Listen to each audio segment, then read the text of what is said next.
Welcome to the Banker Lamp. Please enjoy the video. You start by verifying compatibility. Make sure your earbuds or accessory advertise fast pair and your Android is running a supported OS. Enable Bluetooth and location services now. These allow discovery.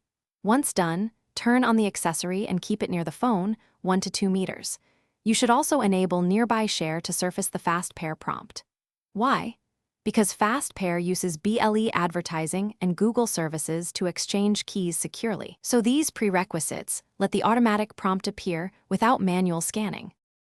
When the accessory broadcasts, watch your phone for the fast pair notification.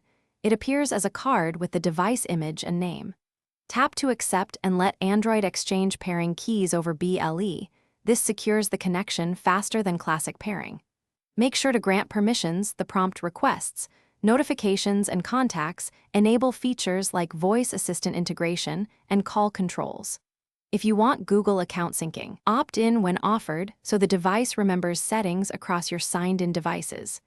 This step completes the handshake. You finish by confirming the accessory shows connected and testing audio or button actions. This proves fast pair completed.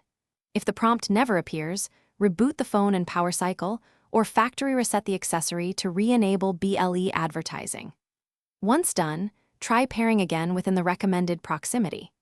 If problems persist, update Google Play services and Nearby Share and verify location and Bluetooth permissions are allowed. One key troubleshooting tip: clear Bluetooth cache on Android to remove stale entries before attempting a fresh fast pair. Thanks for watching. If this was helpful, leave a like and consider subscribing. See you next time.